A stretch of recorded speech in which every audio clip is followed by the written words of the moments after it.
Sobrang nakakagulat na balita. Grabe, Vice President Sara Duterte. Nagulat matatanggal na nga ba sa pwesto? Nagulat I-Impeach na ang Vice President? Ayon sa nakalap nating impormasyon, sanib puwersa kontra VP Sara na ang Kongreso. Matapos ang ginawang death threat sa Speaker kay Liza at PBBM, pinakikilos na ang NBI ng Kongreso, pinadalhan na ng subpoena si Vice President. Na maaring mauwi sa impeachment pa ng pangalawang Pangulo, binalaang hindi na palalampasin ng House of Representatives. Tara panoorin natin. Mr. Speaker, distinguished colleagues, I rise today in utter disbelief and righteous indignation over the Vice President of the Republic, Sara Duterte, admitting that she has contacted an assassin to kill none other than President Ferdinand R. Marcos Jr., First Lady Luis Araneta Marcos, and our beloved Speaker, Ferdinand Martin G. Romualdez. Mr. Speaker, this is no trivial matter. This is not an offhand remark that can be swept under the rug. This is an admission by the second highest official in the land of a premeditated intent to harm the highest leaders of our government. This is a direct attack on the presidency, on this House, and on the very foundations of our democracy. Let us call this what it is: treachery in the highest order. It is a betrayal not just of the President and this institution, but of every single Filipino who entrusted her with power. How can someone sworn to uphold the Constitution and protect the people conspire to commit such an act of unthinkable violence? How can the Vice President, who is expected to be a unifying figure, admit to plotting an act that could destabilize the entire nation? Mr. Speaker, let us not be deceived by any attempts to downplay or justify this admission. This is not about personal grievances or political rivalry. This is a threat to our national security, our democratic processes, and the rule of law. For the Vice President to even contemplate such actions is a gross abuse of power and betrayal of the office she holds. Mr. Speaker, we must act, and we must act now. How can the Filipino people trust a leader admits to contracting an assassin? How can we continue to allow someone of such dangerous tendencies to occupy one of the highest positions in the land? This is not a question of leadership. It is a question of morality, of accountability, and the survival of our democracy. The House must take immediate action. We cannot simply express our outrage and move on. We must call for a full investigation into the Vice President's admissions, not just for the sake of justice, but to protect the integrity of our institutions and to ensure the safety of our leaders. Mr. Speaker, the behavior cannot just be tolerated. This is not about politics. This is about the survival of our democracy and the safety of our people. We demand answers. We demand accountability. And we demand that the Vice President face the full force of the law for her actions. Let this House stand united in defense of our democracy, our leaders, our people. We cannot and will not allow anyone, even the Vice President, threaten the very foundation of this republic. Maraming salamat. the Vice President of the Republic of the Philippines, Sara Duterte, admitted to contacting an assassin to kill President Ferdinand R. Marcos Jr., First Lady Luis Araneta Marcos, and myself. Let me be clear. Hindi na to biro. Hindi na to normal na panalita. Isa itong direktang banta sa ating demokrasya, sa ating pamahalaan, at sa seguridad ng bayan.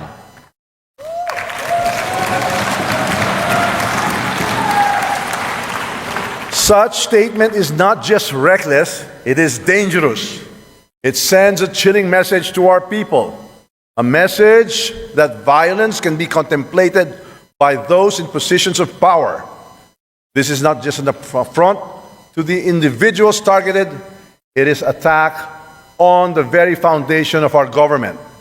It is an insult to every Filipino who believes in the rule of law and the sanctity of life.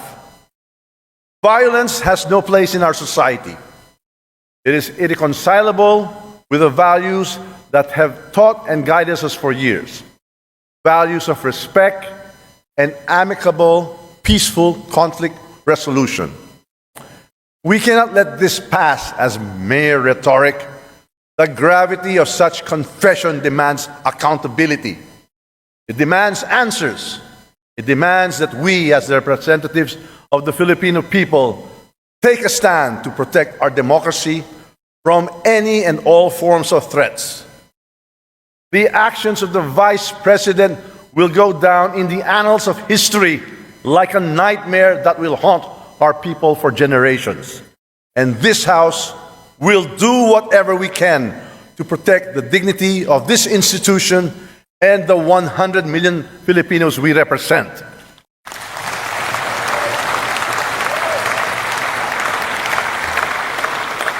Now, let us address another serious matter. The Vice President's unfounded and baseless accusations that I am plotting to destroy her because of alleged political ambitions for 2028 elections. My colleagues, these accusations are not only untrue, they are a desperate attempt to distract from the real issues at hand. Malinaw ang katotohanan. Ang trabaho ko bilang speaker ay maglingkod, hindi manira. Ang politika na paninira ay hindi kailanman naging bahagi ng aking prinsipyo.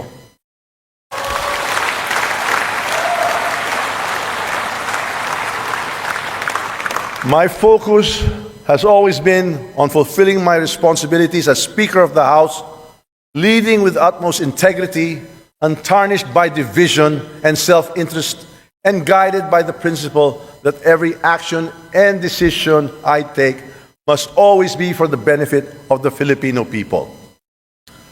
These unfounded accusations are not just about me. They are an affront to the House of Representatives. They are an attempt to erode public trust in this institution, to sow division, and to create chaos.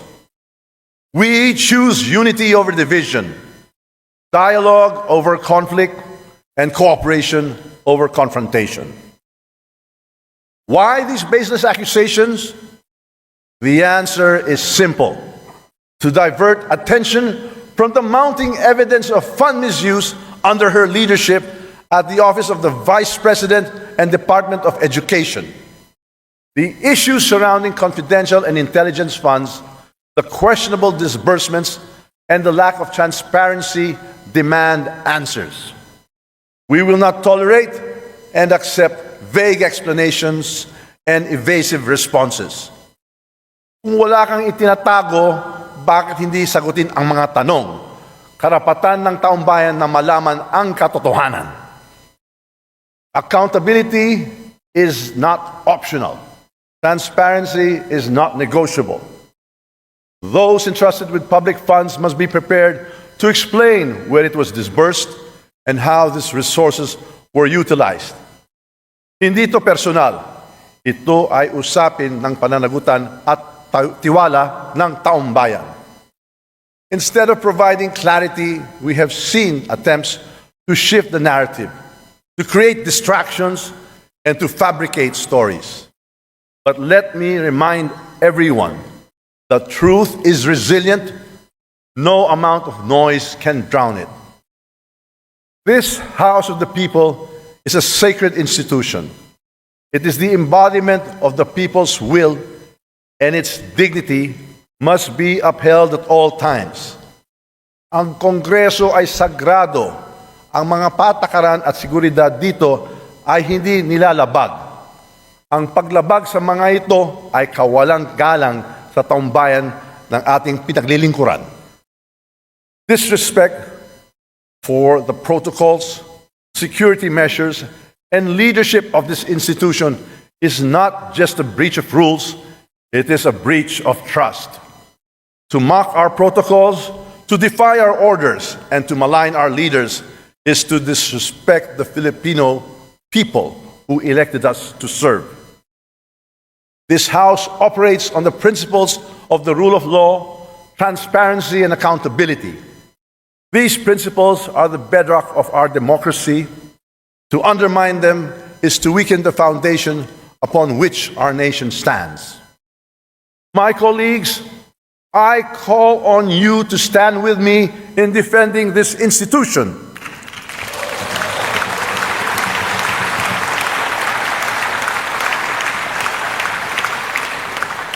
Ipaglaban natin ang dignidad ng Kongreso. Ipaglaban natin ang katotohanan. Ipaglaban natin ang ating demokrasya.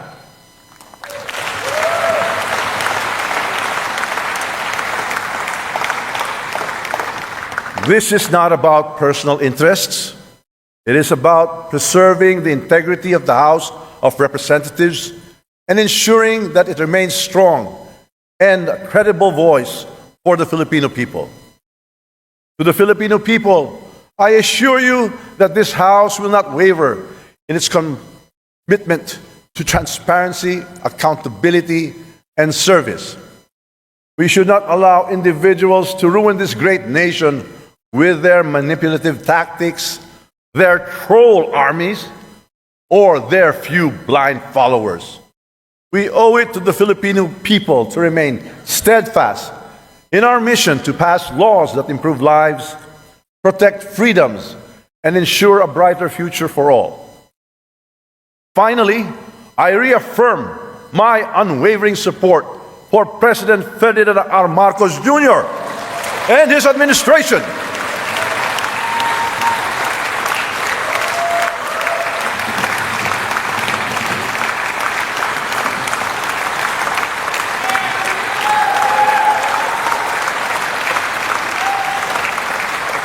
Together, we will continue to advance the reforms and policies that will lead us to economic recovery, national security, and a more equitable society. Ang laban na ito ay hindi tungkol sa akin, hindi tungkol sa inyo, kundi para sa ating bayan at sa kinabukasan ng bawat Pilipino. Let us rise above the distractions. Let us reject baseless accusations. Let us focus on what truly matters, serving the people and strengthening the institutions that uphold our democracy. Let us stay focused, steadfast, and committed to the great job we are doing.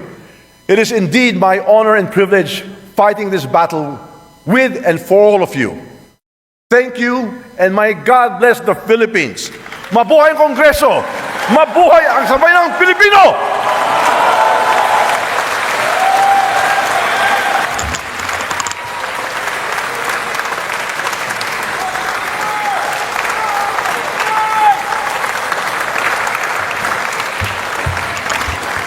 Majority Leader. Mr. Speaker, I move to suspend session for a few minutes. Session suspended. Session is resumed. Majority Leader, please. Mr. Speaker, I move that we consider House Resolution number 2092. And for this purpose, may I request that the Secretary General be directed to read the title of this House Resolution. The Secretary General is hereby directed. Please proceed, sir. Resolution expressing the unwavering and unqualified support and solidarity of the House of Representatives to the leadership of His Excellency President Ferdinand R. Marcos Jr. and the Honorable Speaker Ferdinand Martin G. Romualdez in the face of serious and dangerous remarks and defiant acts that threaten the very foundations of democratic governance, the rule of law, public trust, and the integrity of government institutions. Maraming salamat, Secretary General. Majority Leader. Mr. Speaker, I move that you recognize the Honorable Senior Deputy Speaker, Aurelio Dong D. Gonzales, to deliver his sponsorship speech. Our Senior Deputy Speaker, Dong Gonzales, is hereby recognized. Please proceed, SDS. Thank you, Mr. Speaker. Thank you, Majority Leader. The Honorable Speaker, distinguished colleagues, ladies and gentlemen, it is with great pride and honor and a sense of duty that I rise today in this august chamber to sponsor and support House Resolution number 2092, expressing the unwavering and unqualified support and solidarity of the House of Representatives to the leadership of His Excellency President Ferdinand R. Marcos Jr. and the Honorable Speaker Ferdinand Martin Gomez Romualdez. In the face of serious and dangerous remarks and defiant acts that threaten the very foundation of democratic governance, rule of law, public trust, and integrity of government institutions. The importance of this resolution cannot be overstated. As members of this honorable and highly esteemed institution, it is our responsibility to uphold the dignity, honor, and integrity of the House of Representatives. In doing so, we must also express our collective solidarity with our leaders who stand at the forefront of defending our democratic institutions and the rule of law. Recent events have brought to light conduct and statements that not only threaten the dignity of this chamber, but also compromise national security and public trust in our government, Mr. Speaker. These include actions that defy protocols, undermine accountability, and most alarmingly, the threats to the very lives of our leader, His Excellency President Ferdinand Romualdez Marcos Jr., the First Lady, Mrs. Liza Araneta Marcos, and our beloved Speaker, Ferdinand Martin Gomez Romualdez. Speaker Romualdez has displayed exemplary leadership and unwavering resolve in defending this institution against those who seek to weaken it.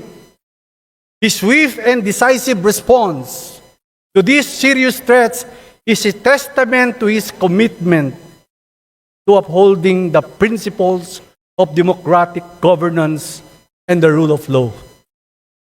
Under the leadership of Speaker Romualdez, this chamber has demonstrated unity, dynamism, and effectiveness in performing its mandate.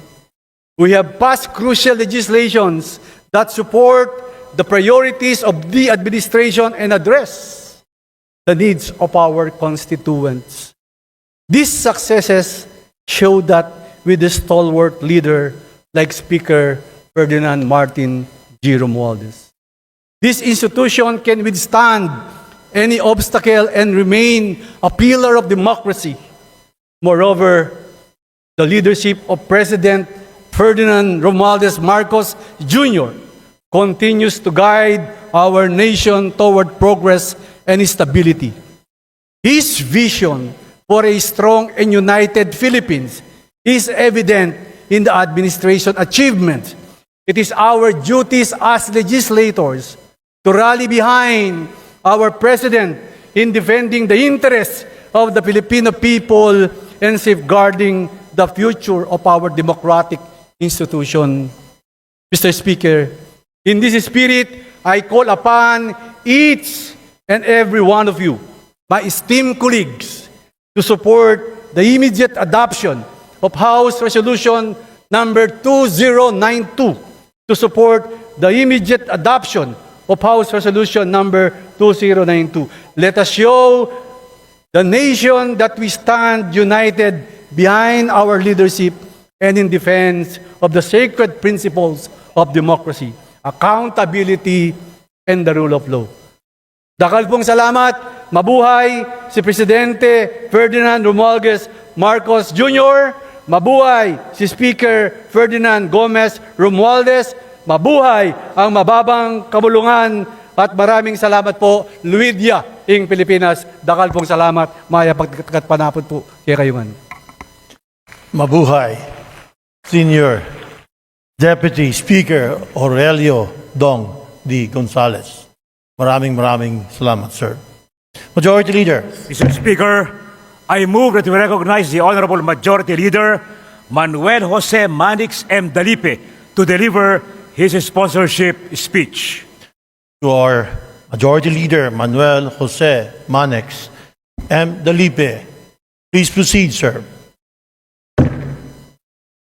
Honorable Speaker, esteemed members of the House, good afternoon.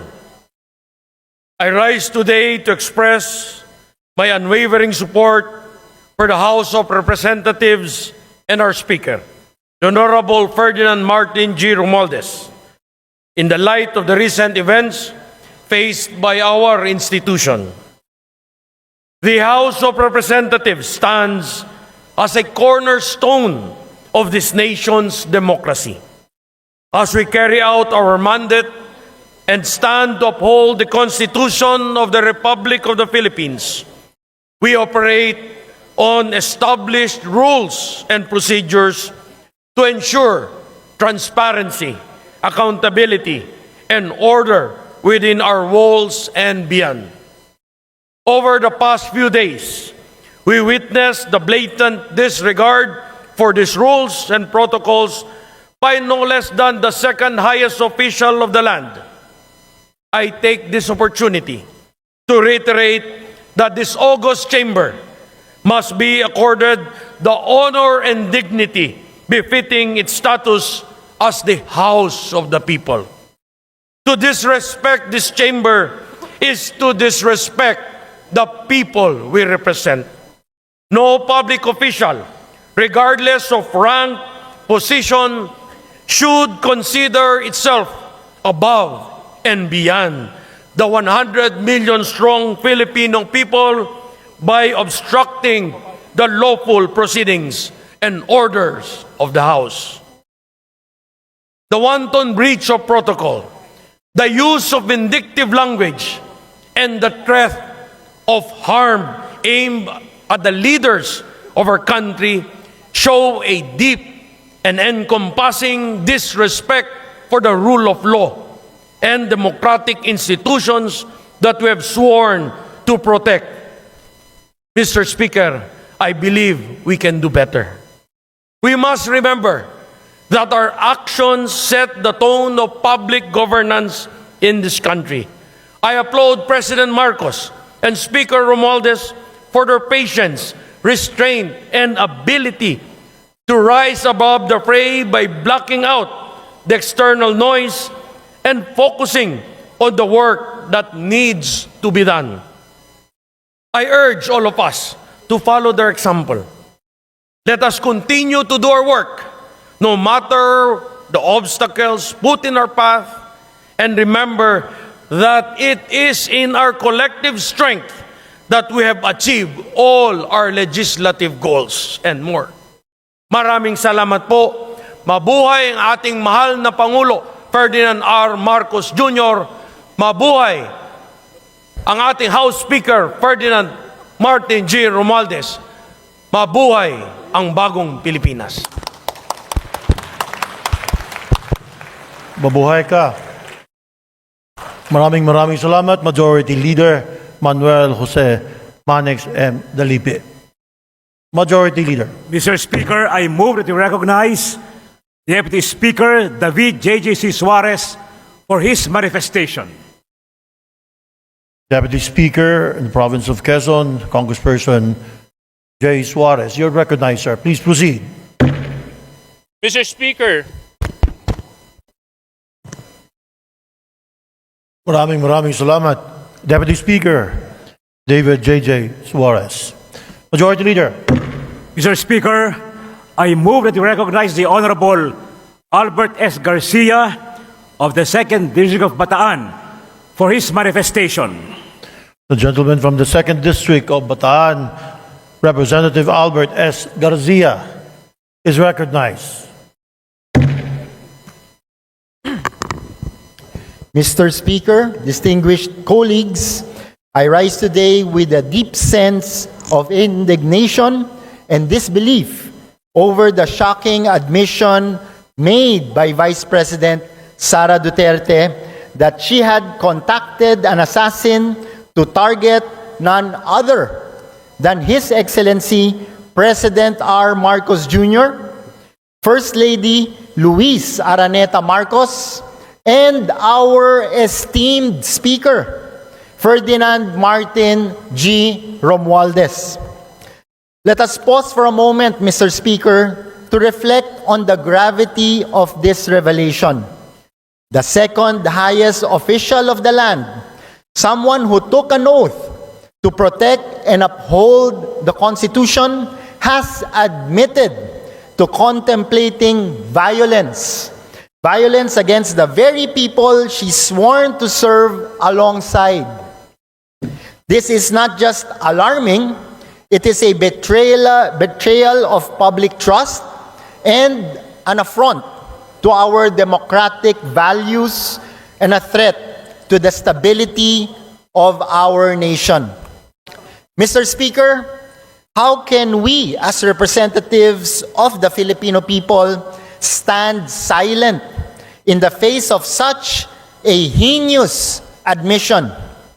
The Vice President's statement are not only a direct threat to the lives of our leaders, but a dangerous precedent that undermines the very foundation of our democratic governance. If someone in her position feels emboldened to admit to such acts, what message does this send to the public? That power can be wielded without accountability? That the rule of law can be disregarded with impunity? Mr. Speaker, this House has a solemn duty to ensure that no one, no matter how high his or her position, stands above the law. The Vice President's action demand not just condemnation, but thorough investigation. This is not just about politics. This is about justice, accountability, and the preservation of our nation's dignity. Let me be clear, there is no place in our government, in our democracy, for such reckless and dangerous behavior. The office of the Vice President should embody integrity and leadership, not serve as a platform for threats and violence. The Filipino people deserve better, Mr. Speaker. They deserve leaders who inspire trust, who uphold the rule of law, and who work tirelessly to serve the nation with honor and dignity. This House must take a stand. We must demand a full accounting of the Vice President's action and hold her to the highest standards of accountability. Anything less would be a disservice to the principles we swore to uphold and to the Filipino people we serve. Mr. Speaker, let us send a clear and unequivocal message This House will not tolerate threats to our democracy, our leaders, or our people. We will defend the rule of law and ensure that justice prevails. Maraming salamat po, Mr. Speaker.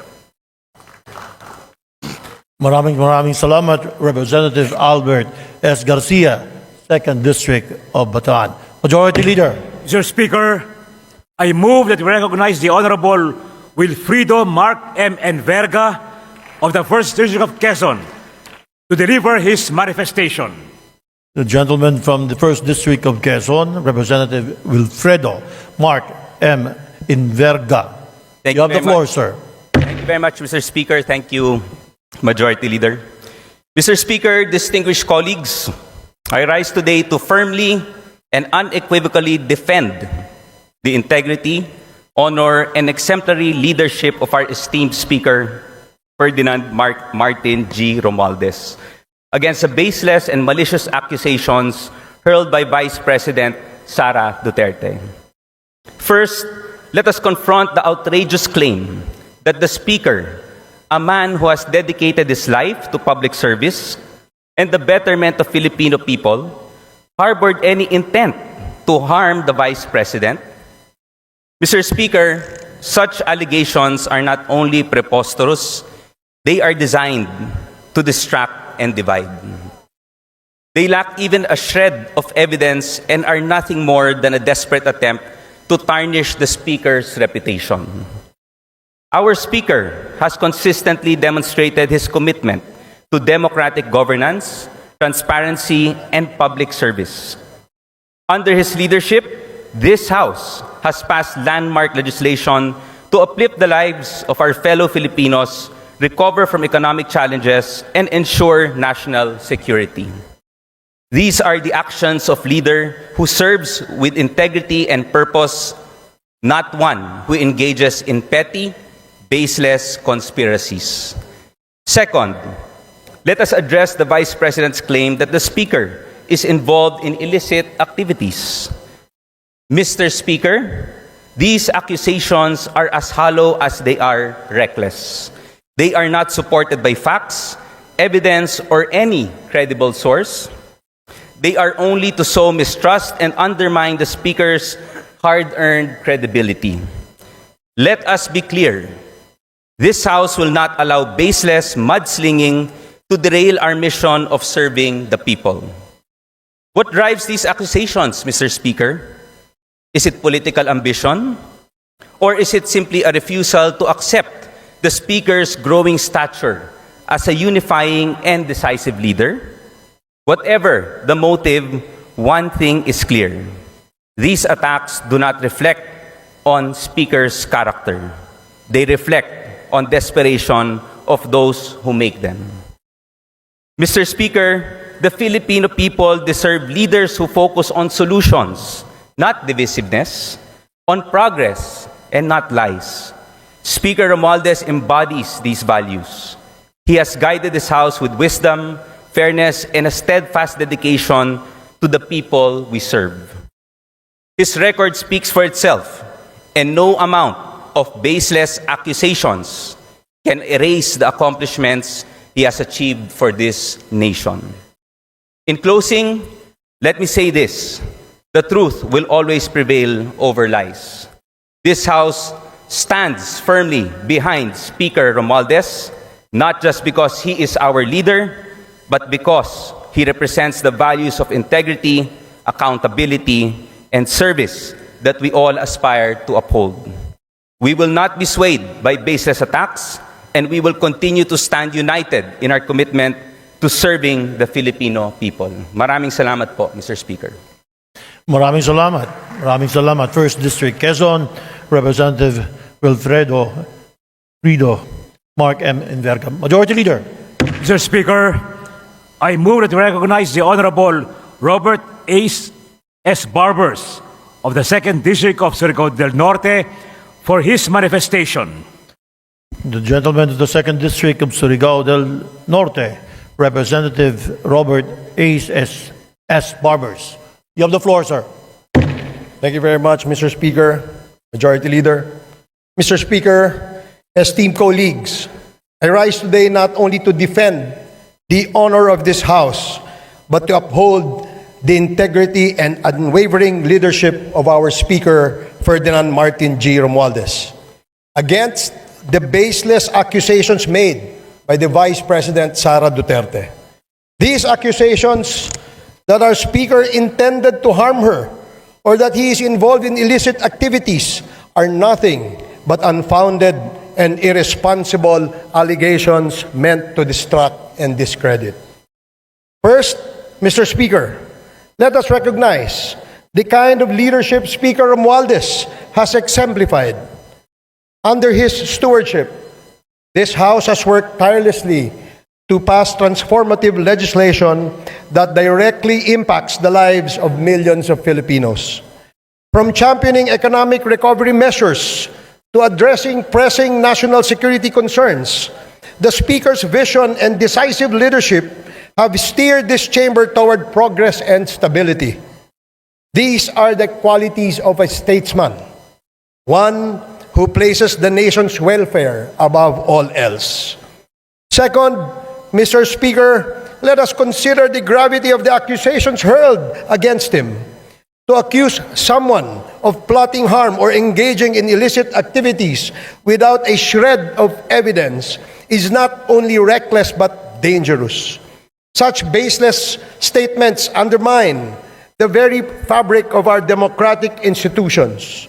They erode public trust and divert attention from the real issues our nation faces. These allegations, Mr. Speaker, are nothing more than a desperate attempt to smear the reputation of a man who has consistently demonstrated his commitment to serving the Filipino people. If there were any truth to these claims, let them be backed by credible evidence. But what we see here is not evidence. It is mere noise, crafted to create division and chaos where unity and focus are most needed.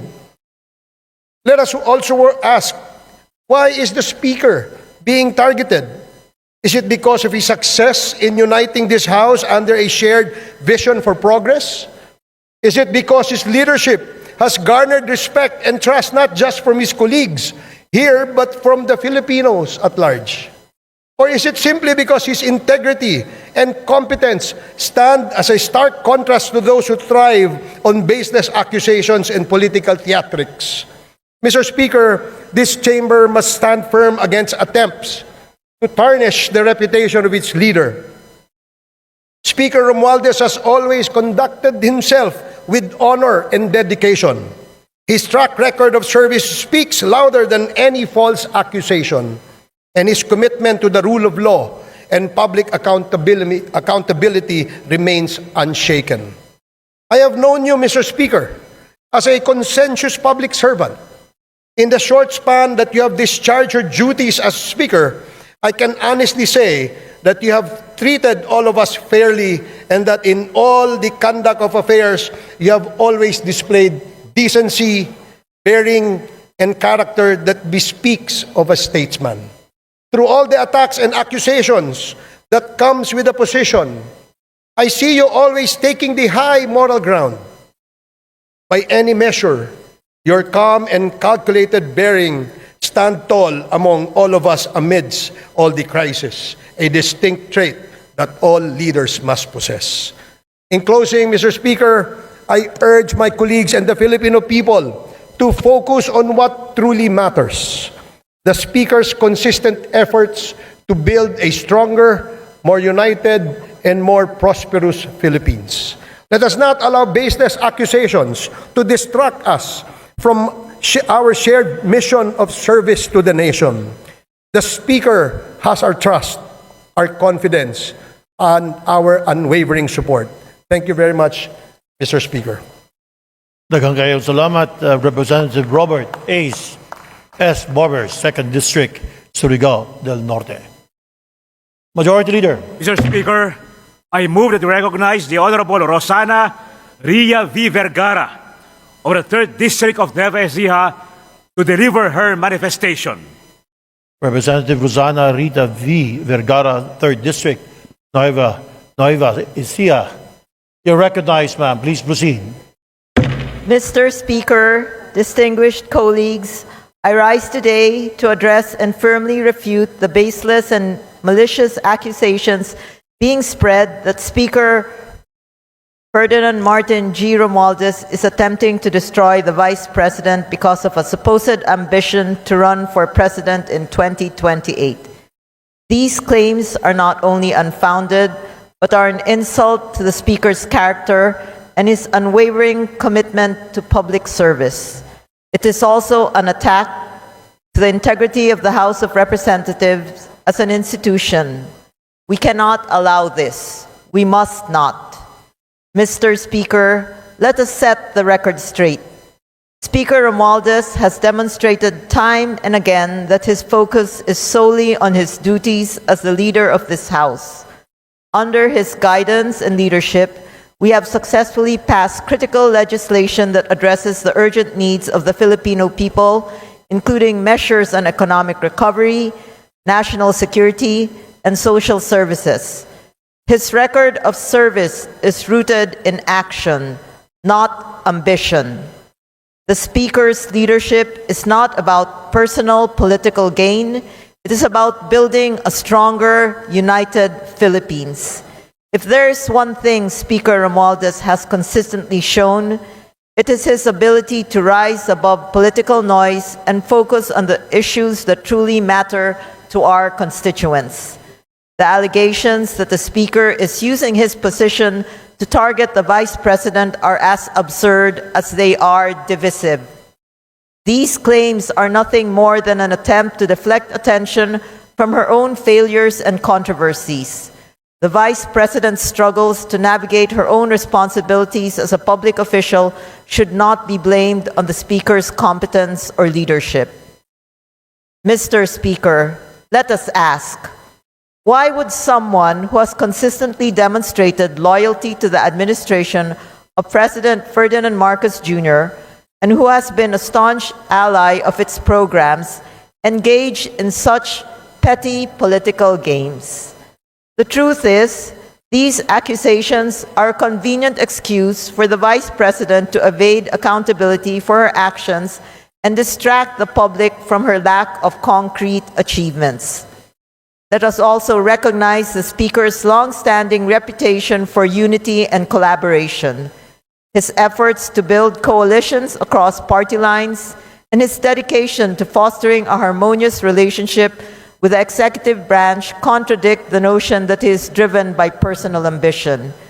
This is a leader who values service over self-interest and progress over politics.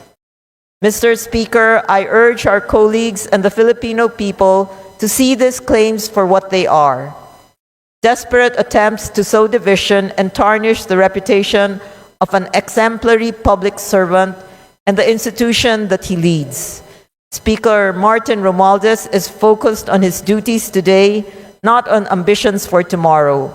His commitment to this House and to the Filipino people remains steadfast, and no amount of baseless accusations can detract from this. This House stands united behind Speaker Romualdez. We will not be distracted by false narratives, nor will we allow them to undermine the important work we do for the Filipino people. Let us stay focused on the task at hand and continue to serve with integrity, unity, and dedication. Thank you, Mr. Speaker. Thank you. Thank you, Congresswoman Rosana Ria V. Vergara of the 3rd District of Nueva Ecija. Majority Leader. Mr. Speaker, I move that we recognize the Honorable Erwin Tulfo of the ACT-CIS party list for his manifestation. ACT-CIS Party List Representative Erwin T. Tulfo. You're recognized, sir. Please proceed. Thank you, Mr. Speaker.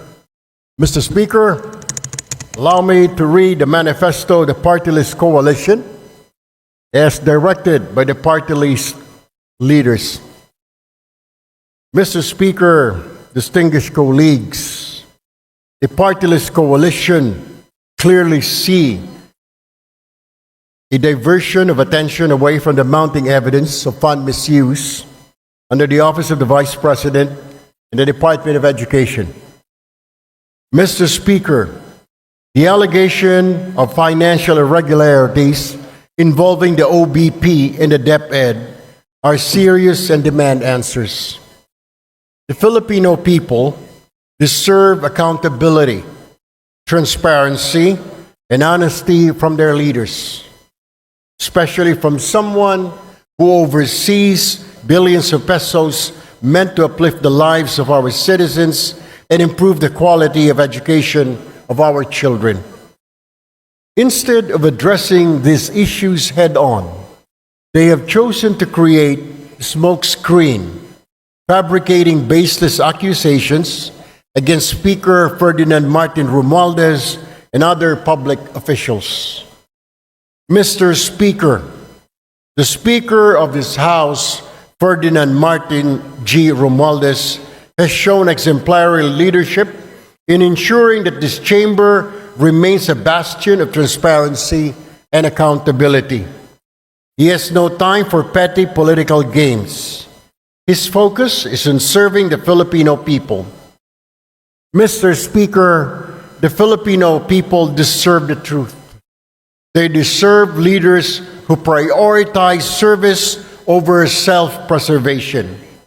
This House, under the Speaker's leadership, remains committed to ensuring that no one is above the law and that public funds are used properly and responsibly. That is all. Thank you, Mr. Speaker. Maraming salamat. Representative Erwin T. Tulfo, on behalf of the PCFI, Party List Coalition Foundation Incorporated, and ACT-CIS Party List. Majority Leader. Mr. Speaker, I move that we recognize the Honorable Deputy Majority Leader, Julian Jam Baronda of the Lone District of Iloilo City, to deliver his manifestation of support. Long District, Iloilo City, Deputy Majority Leader Julian Jam Baronda. You are recognized, ma'am. Mr. Speaker, esteemed colleagues, maayong hapon sa atong tanan. In support of the approval of House Resolution number 2092, expressing the unwavering and unqualified support and solidarity of the House of Representatives to the leadership of His Excellency President Ferdinand R. Marcos Jr. and the Honorable Speaker Ferdinand Martin G. Romualdez in the face of serious and dangerous remarks and defiant acts that threaten the very foundation of democratic governance, rule of law, public trust, and integrity of government institutions. This humble representation expresses full, unwavering support to the leadership of His Excellency President Ferdinand R. Marcos Jr. and our beloved Speaker, Ferdinand Martin G. Romualdez. Amidst the arbitrary actions and alarming statements issued by the second highest official of the land, we maintained that the preservation of the dignity, the integrity of the House of Representatives is of paramount importance. Mr. Speaker, in the light of the recent events that have transpired in the last 3 days within the premises of the House of Representatives, these arbitrary acts of interference and alarming statements reflect a clear disregard for institutional authority and due process. It is crucial that we condemn such acts and remain steadfast in adhering to the principles of good governance and rule of law. This is to avoid establishing a precedent for abuse of power. Mr. Speaker, the rule of law must likewise be observed by all government institutions and individuals. regardless of position or rank. It is paramount that we ensure the law applies equally to all, without discrimination or partiality.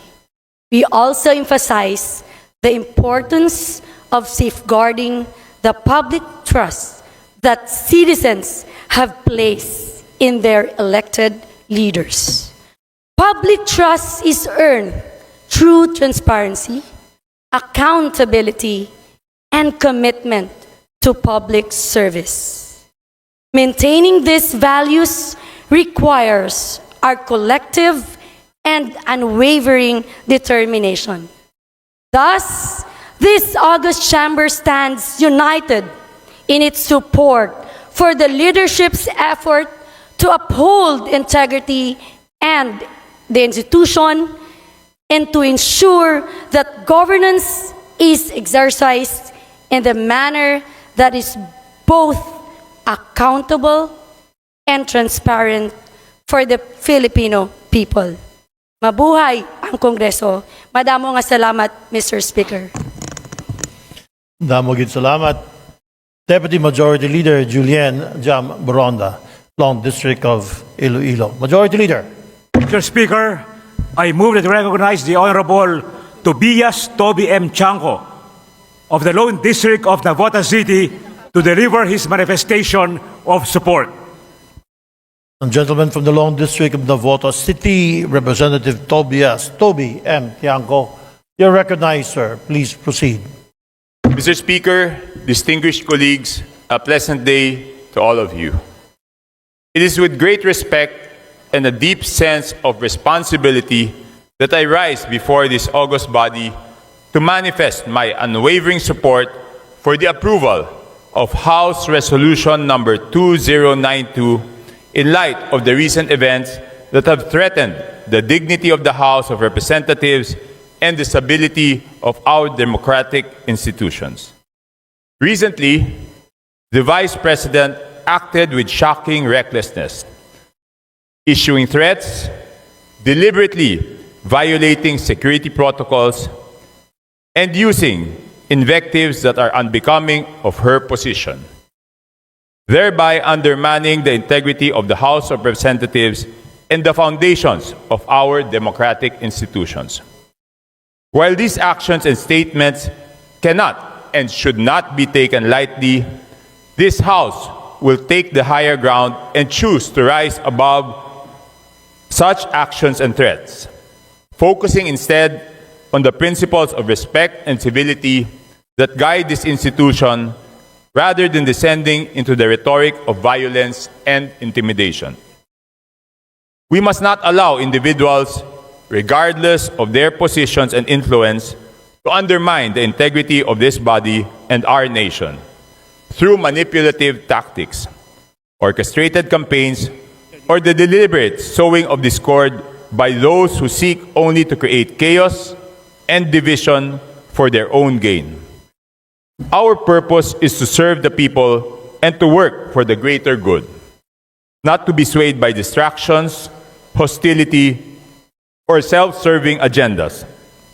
Let us not emulate their divisive actions, but instead champion the values of unity, respect, and progress for the common good.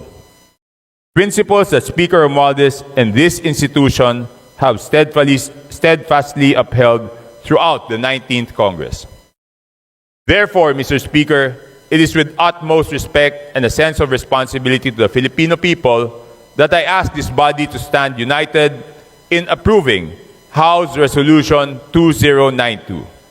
This manifestation is a reaffirmation of our collective responsibility to defend the rule of law and the integrity of this legislative body. We, as representatives of the people, must resolutely reject any threat to our democracy, whether it arises from within these chambers or from external forces. We will not stand idly while the very foundations of our nation are challenged. Together, let us continuously express our strong and unrelenting support for His Excellency, President Ferdinand R. Marcos Jr. and his administration, and to Speaker Romualdez, whose leadership has been a steady force in this institution. Through their leadership and unwavering commitment, we will rise above these disruptive and destabilizing forces and forge a future where progress and unity triumph for the benefit of all. Thank you, Mr. Speaker, and may God bless us all. Ngayon, ikaw, bilang Pilipino, ano ang masasabi mo at reaksyon sa balitang ito? Mag-iwan ka ng komento sa ibaba at atin pong babasahin isa-isa.